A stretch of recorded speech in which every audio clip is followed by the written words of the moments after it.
Nós vamos falar de um tema aqui, e nós estamos aí no mês onde estamos falando sobre os frutos da obediência.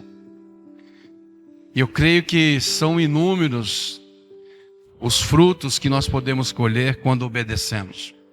Mas eu creio também que o maior deles é a salvação. Deus, ele é muito claro na sua palavra. Se nós assim obedecermos, a salvação ela vem para cada um de nós. E o que mais nós temos de precioso aqui é a salvação que o Senhor nos deu. Mas é uma palavra que pouco se fala, principalmente nesses últimos dias. Muito se prega sobre quebrantamento, sobre provação, sobre luta, sobre jejum, oração. Mas essa palavra salvação, ela tem que estar todo dia no meu e no teu coração. Isso tem que queimar todo dia dentro de mim e dentro de você, porque a cada dia nós temos que matar um leão. Mas hoje eu quero falar um pouco aqui sobre a nação de Israel. Todo o Antigo Testamento, em cada livro, relata algo sobre Jesus. Até mesmo quando Adão peca, Deus ali, nas sentenças em que foi dados para cada um, Deus deixou bem claro que a mulher, ela iria dar luz com dores. Mas dela viria uma semente, a qual iria pisar realmente sobre o inimigo. Nós podemos ver Moisés também falando do Messias, ali em Deuteronômio 18, em que haveria de vir um profeta. E a esse profeta toda a nação teria que obedecê-lo, principalmente pelas palavras que iriam sair da sua boca. A obediência, ela traz algo de tremendo para a nossa vida, mas principalmente a salvação para cada um de nós. E isso aqui é individual. É eu e você que temos que lutar a cada dia. Mas a nação de Israel, irmãos, ela viveu toda a sua trajetória em busca e esperando esse Messias. Deus usa o profeta Isaías para falar até mesmo o nome da criança que nasceria. E o nome dele seria Emanuel.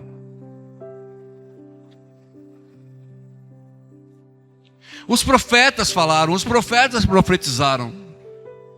Se nós formos pegar de Moisés até Jesus, é mais ou menos de 1.500 a 2.000 anos.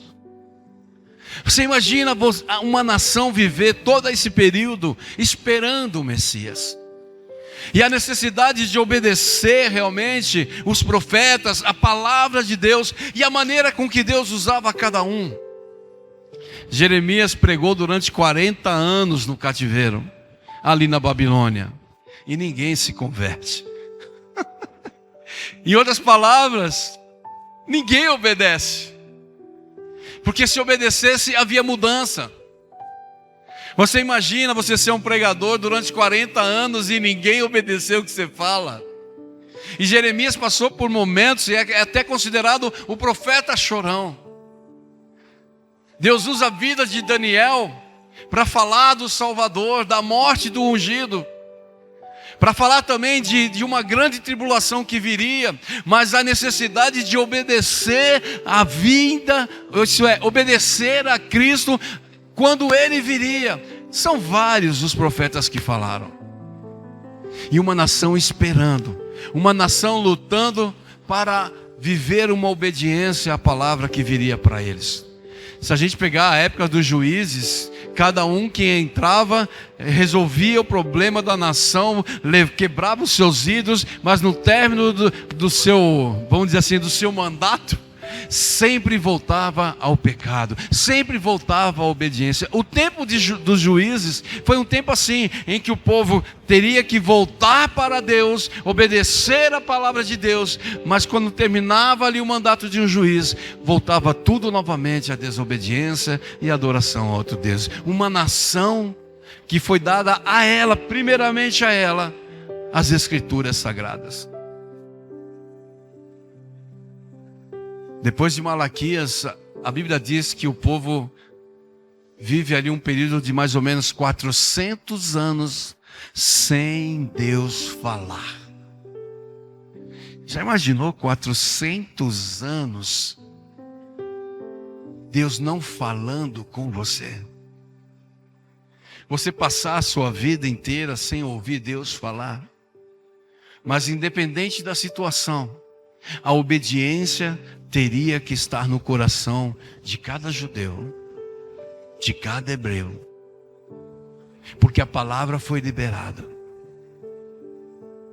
E a obediência à palavra era fundamental para que a salvação, porque a promessa da salvação viria. Se Deus prometeu, Ele viria, mas cabe à nação obedecer. Aí quando inicia o Novo Testamento, a Bíblia fala sobre um sacerdote chamado Simeão. E ele vai ao templo, e ali Maria e José levam a criança, Jesus, para ser apresentado. Simeão pega ele. Eita! Se é eu e você, hein, Tiago? Acho que naquele momento jogava Jesus para cima, né?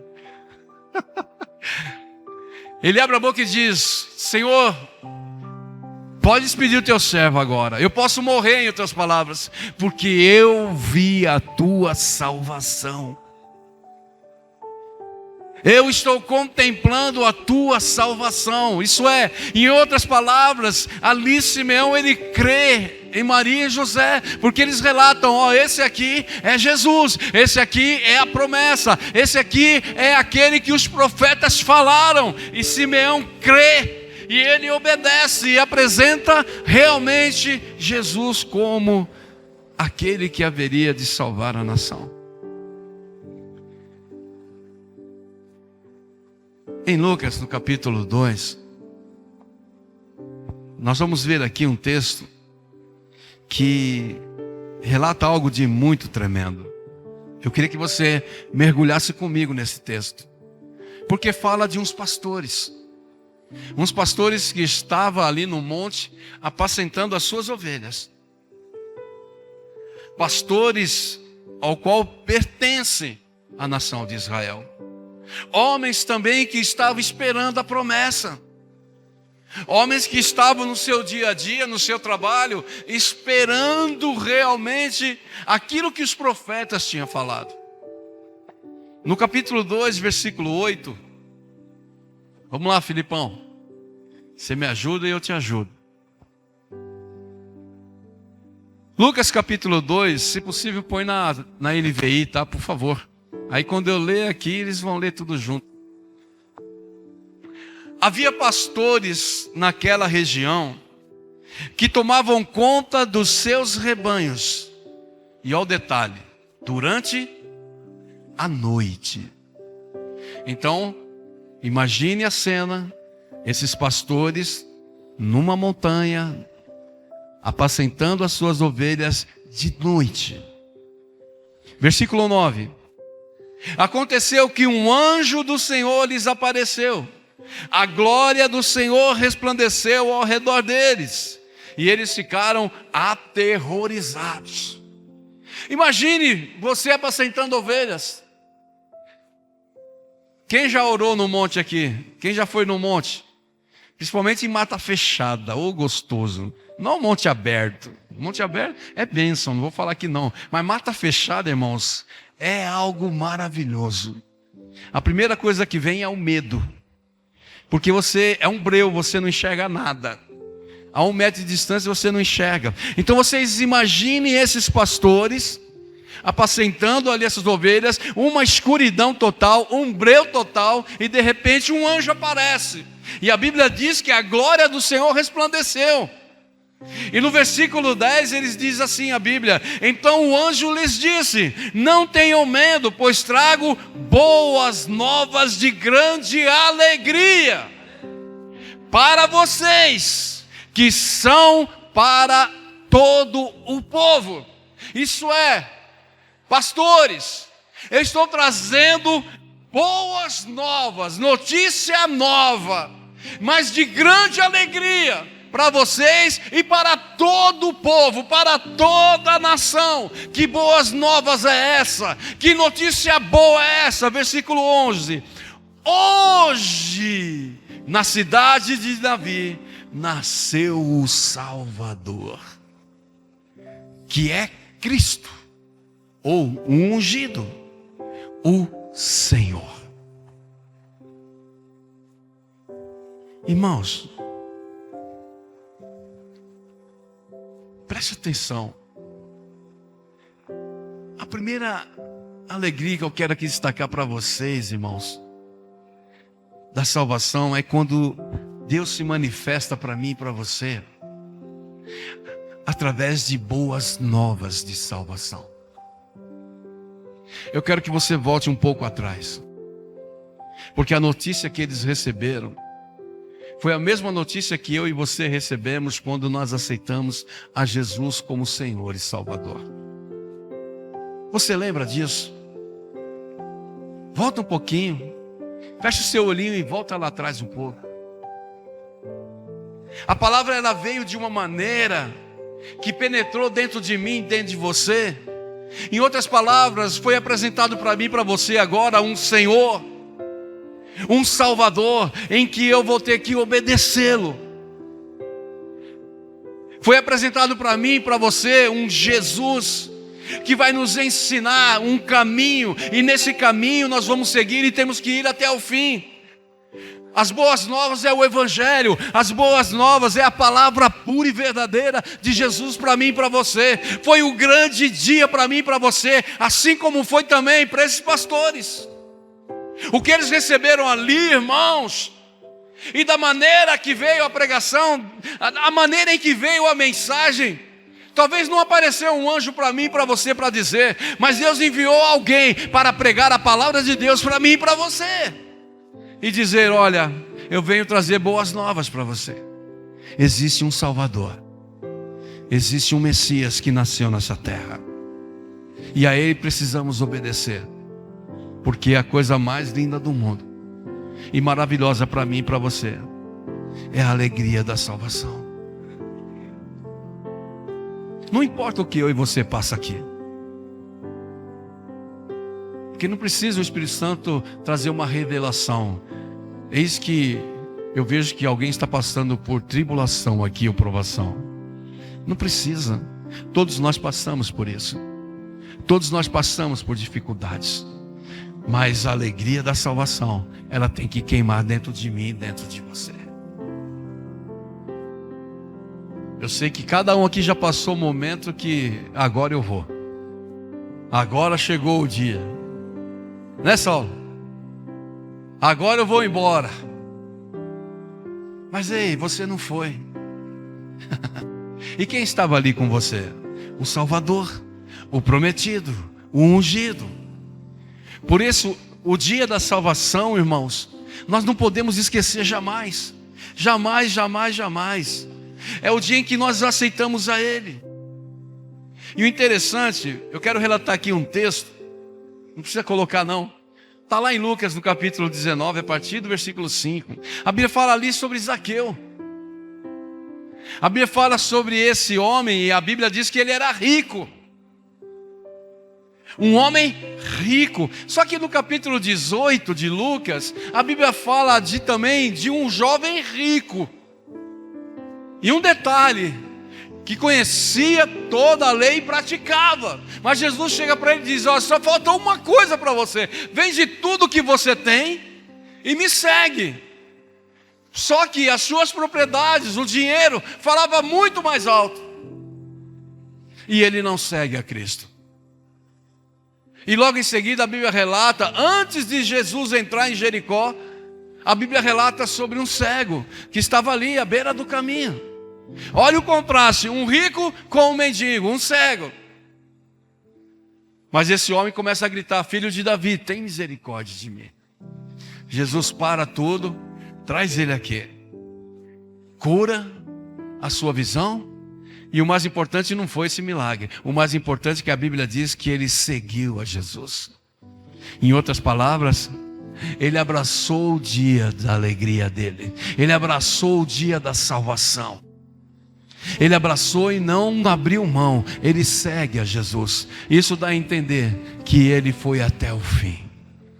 Mas agora, no capítulo 19, fala de um homem rico. Não sei se era mais rico do que aquele jovem rico, mas Zaqueu, a Bíblia diz que quando Jesus passa ali e fala com ele ali em cima na árvore, Jesus diz: hoje é necessário eu ir para a tua casa. A Bíblia diz que ele sai correndo e recebe Jesus com alegria. Algo aconteceu ali no interior de Zaqueu. A alegria da salvação queimou dentro dele, irmãos. E isso é tão tremendo porque Jesus, ele visitou vários lares, irmãos. Vários lares, até na sogra de Pedro ele foi e curou a abençoada. E todos que estavam ali foram curados. Mas em todos os lares que Jesus entrou, foi o único lar que Jesus diz foi na casa de Zaqueu. No versículo 9 ele diz assim: hoje houve salvação nessa casa. Em muitos lares ele foi e passou, mas na casa de Zaqueu ele deixa bem claro: houve salvação neste lugar. E a salvação, ela traz muitas alegrias para nós, e uma delas é a regeneração. Isso é o nascer de novo. Nós fomos gerados novamente. O Espírito Santo ressuscita o nosso espírito, e é uma mudança de vida.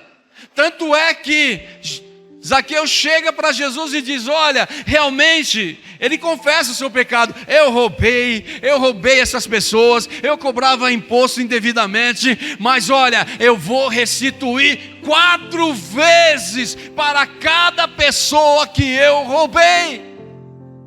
Isso é regeneração. Uma outra alegria da salvação é a justificação, irmãos.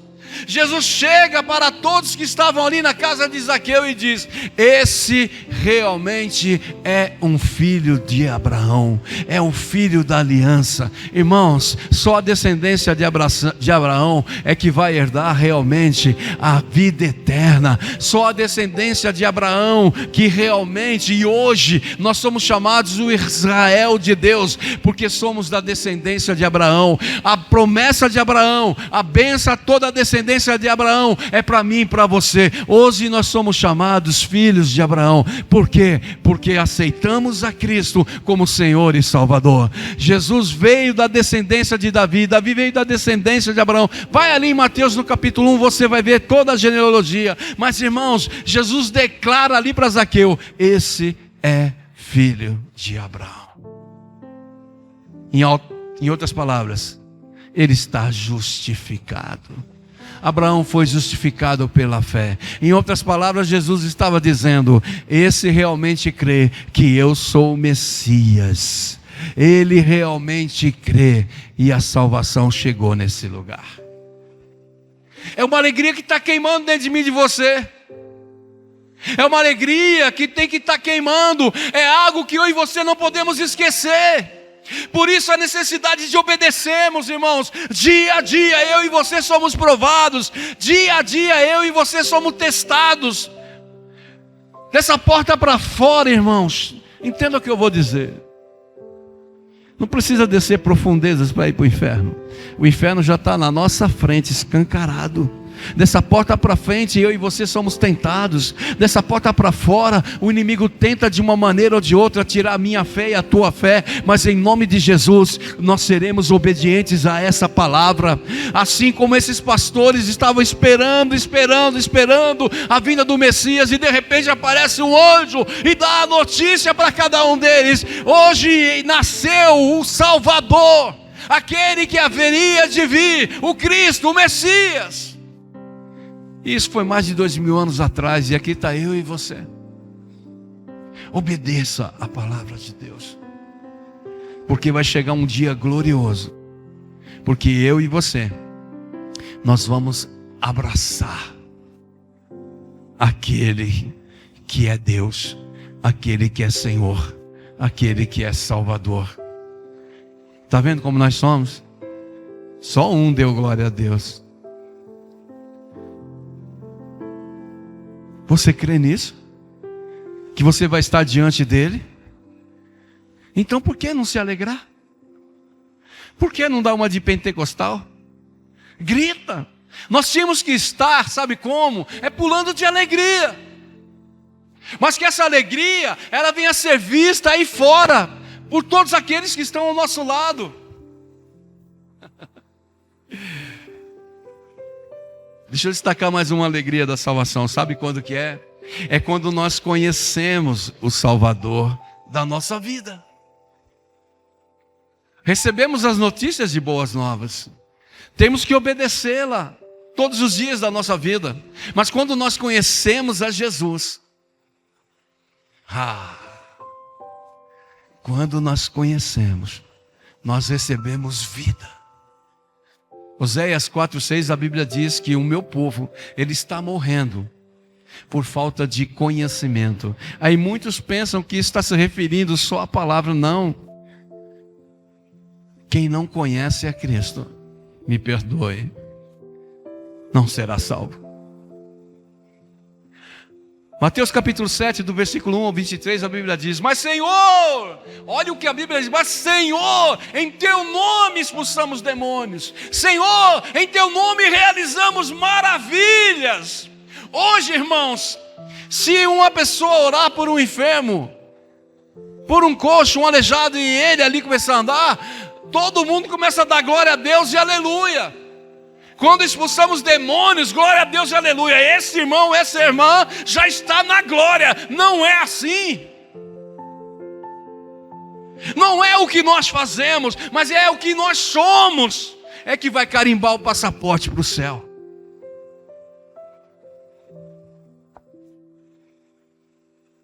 Olha Lucas 2,15.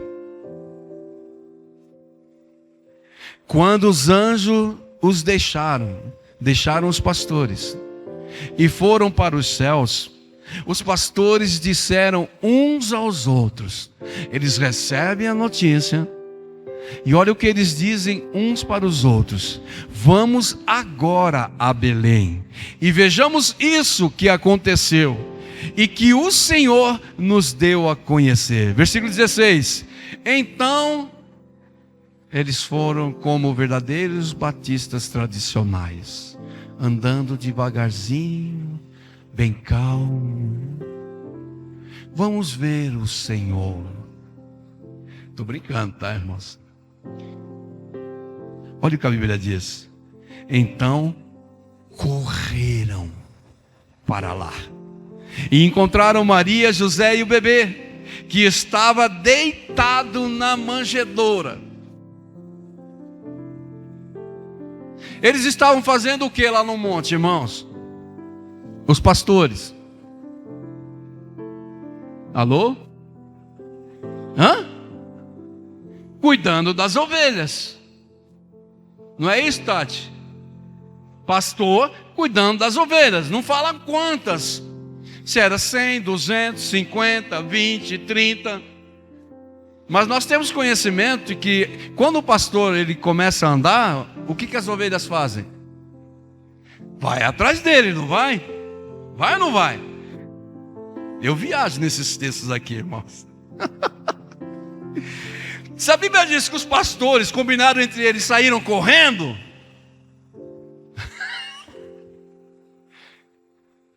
pode ser o quê?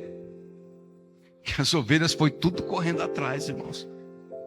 Ou também pode ser que eles deixaram guardadinha ali, mas eu sei que foi um corre-corre, porque a notícia foi maravilhosa.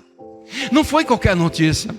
Foi notícia que esperavam há anos e há anos, até mesmo toda a descendência atrás, toda a sua geração passada estavam esperando, e veio quem tinha a notícia, e não foi nem Jeremias, nem Ezequiel. Deus enviou um anjo ali no monte: olha, o Messias nasceu. Eles se reúnem e sai tudo correndo. Se as ovelhas foram atrás, não sei, mas eles foram. São sinais de obediência, irmão. Quem obedece pode ter certeza que já tem um passaporte carimbado para o céu. Mas eu quero trazer aqui um alerta para mim e para você. Conhecer a Jesus não é de qualquer maneira. Não precisa colocar, mas em Apocalipse, no capítulo 3, ali a Bíblia fala sobre uma igreja chamada Igreja de Laodiceia.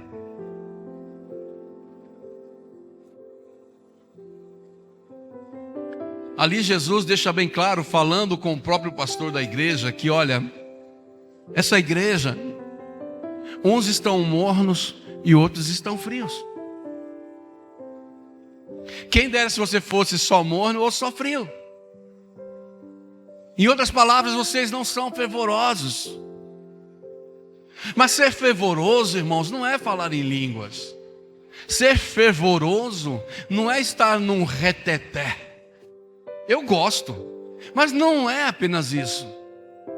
Ser um fervoroso é realmente ter ousadia e intrepidez de mostrar Cristo para quem quer que seja. Ser fervoroso é a própria vida de Cristo fluindo através de mim, de você, e aonde quer que nós estejamos, o Cristo é visto por todos aqueles que estão ao nosso redor. Há tempo e há fora de tempo. Um crente fervoroso, ele não tem medo. Um crente fervoroso, ele abre a boca aonde quer que ele esteja, respeitando o ambiente. Até mesmo no trabalho, na faculdade, aonde quer que seja. Mas Jesus reprova a atitude dessa igreja. E no versículo 20, Jesus relata algo muito doloroso. E ele está falando com a igreja. Eis que estou à porta e bato. Se alguém ouvir a minha voz e abrir a porta, eu entro. Muitos pegam esse texto para falar para uma pessoa que não é convertida ainda. Não é isso, irmão. Essa palavra é para a igreja, não é para ímpio. É para mim e para você. Essa igreja não conhecia a Cristo. Iam para o culto, davam glória a Deus, davam aleluia, falavam em línguas, ouviam a palavra, mas o Senhor estava do lado de fora, porque quem conhece a Cristo, irmão, não consegue ficar sem Ele. Quem conhece a Cristo, ama Ele a todo tempo, a todo momento. Quem conhece a Cristo, não rejeita Ele e nem larga a igreja dele, mas de jeito nenhum. Quem conhece a Cristo, tem a alegria e prazer em obedecer. Eu falo por mim, irmãos, quando eu não obedeço, Jesus dá glória. Eu me acho indigno até de orar perante Ele. Enquanto eu não for até Ele, confessar o meu pecado e pedir perdão, eu não sossego. E quando eu sinto o perdão dEle, é algo maravilhoso. Não é porque eu sou pastor que eu vou para o céu. Título não leva ninguém para o céu. Eu sou pregador do Evangelho. Eu sou ministro de Deus. Sai até eco na hora que fala.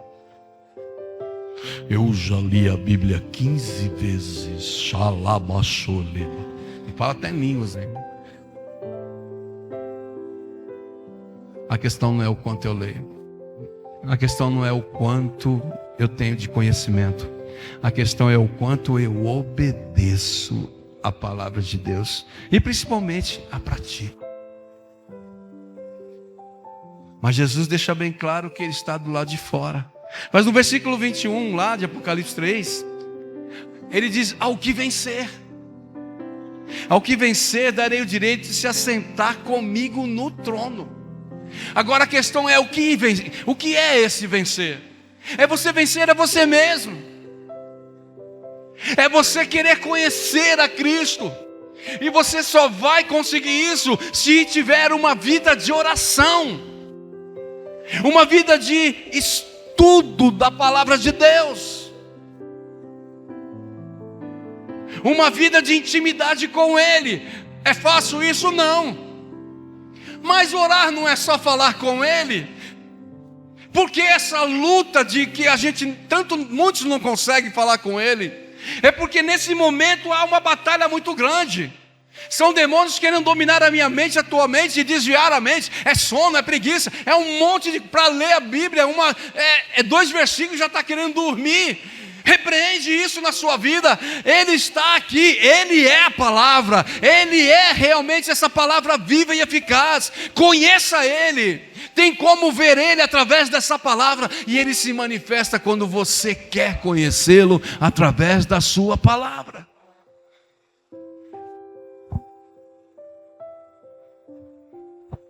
Vencer, irmãos, é sair do estado morno, ou até mesmo frio, e se tornar um fervoroso. Vou repetir, ser fervoroso. Nós temos esse costume, né? A gente vê um irmão falando em línguas, né? Aquele fogo. Glória a Deus, irmãos, eu amo isso. Mas isso não quer dizer que o irmão é fervoroso, não. Ele termina de falar em língua, sapateia, pula, depois fica olhando para a irmãzinha que é casada na igreja. Cadê o fervor aí? Está mais para um tubão de gelo. Mas preste atenção. Uma outra alegria da salvação, sabe o que é?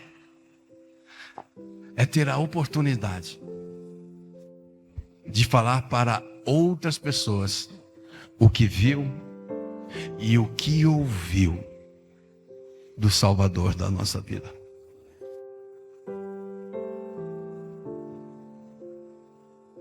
Preste atenção. Olha o versículo 17, Lucas 2:17.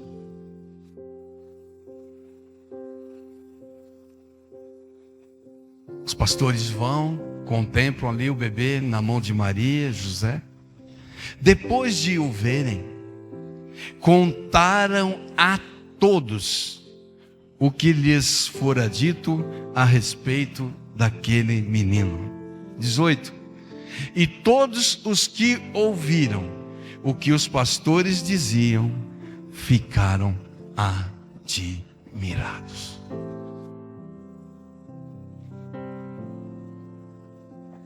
Tudo aquilo que eles ouviram, começando lá com o anjo que apareceu no monte, quando chega ali diante de José e Maria, ouviram também e viram.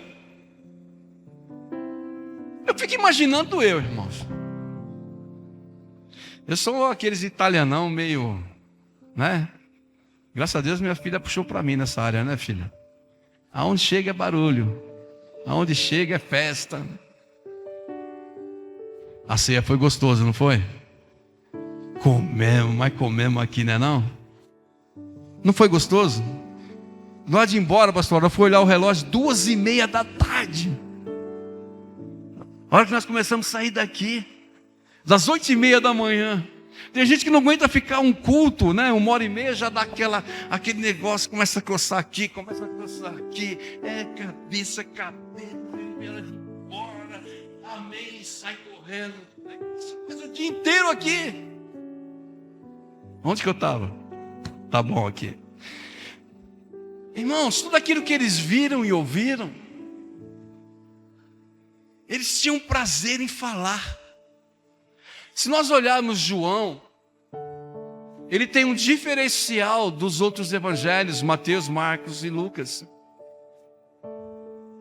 João, ele, pelo Espírito de Deus, ele tem o privilégio e a vontade dele é mostrar o Cristo, para que as pessoas o conheçam.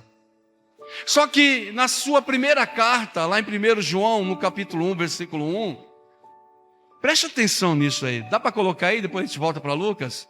Esse texto eu faço questão de todos contemplarem, porque é algo tremendo que João aqui declara.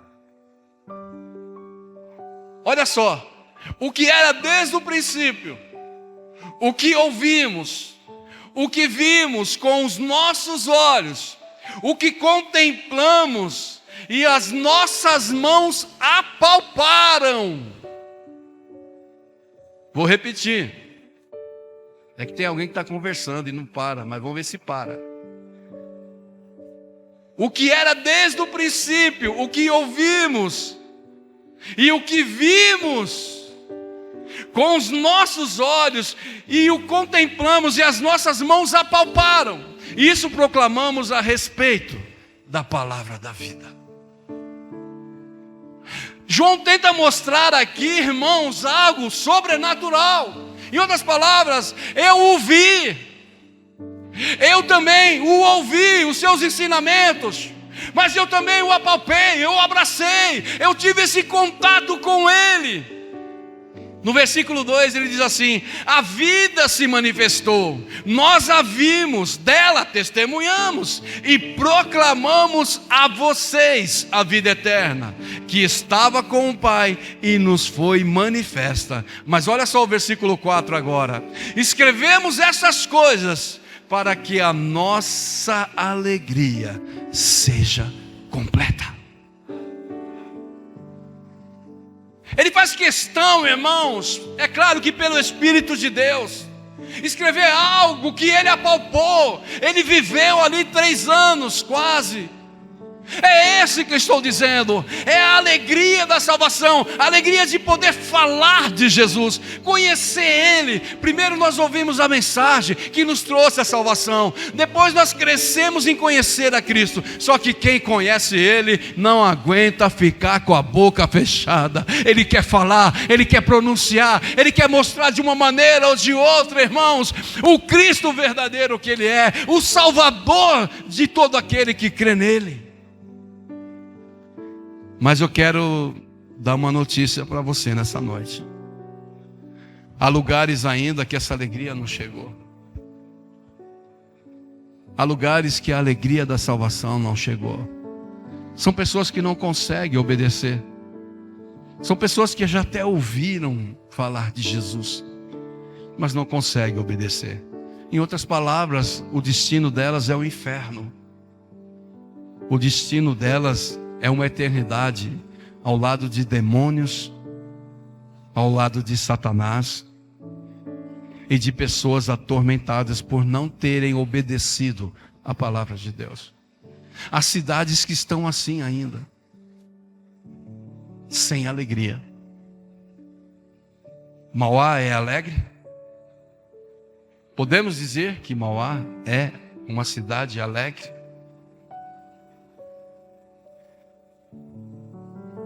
Atos capítulo 8, não precisa pôr não, do versículo 5 ao versículo 8, a Bíblia fala algo que aconteceu com Filipe. É o mesmo Filipe que lá em Mateus 14, ele chega para Jesus e diz: Senhor, me mostra o Pai, nos mostra o Pai. Filipe não conhecia Cristo ainda e estava andando com Ele. Filipe, eu estou há tanto tempo com vocês e você ainda não vê o Pai? Quem vê a mim, vê o Pai. Quem vê essa palavra, vê o Pai. Agora esse Filipe, a Bíblia diz que ele vai até Samaria. E chegando em Samaria, ele prega a Cristo, o Messias, o Salvador, aquele que o povo rejeitou. Mesmo os profetas falando, mesmo os profetas escrevendo, mesmo ele vindo, mas não criam. Mas Filipe chega em Samaria e começa a declarar a Cristo. E a Bíblia diz que ele ali curou vários e vários enfermos, expulsou demônios. Ali, essa cidade, ela viu maravilhas, mas nem tanto pelas maravilhas. Mas no versículo 8 a Bíblia diz: houve grande alegria naquela cidade. Ei, nós estamos falando de uma pessoa que nem conhecia Cristo, mesmo andando com Ele. Só que agora já é um Filipe que conhece. Aqui é um Filipe que foi transformado, nasceu de novo e conheceu o Messias. E agora ele vai a uma cidade. Não sei quantos habitantes tinham naquela cidade, mais ou menos, não sei. Mas de uma coisa a Bíblia relata: houve alegria naquela cidade, e alegria de salvação.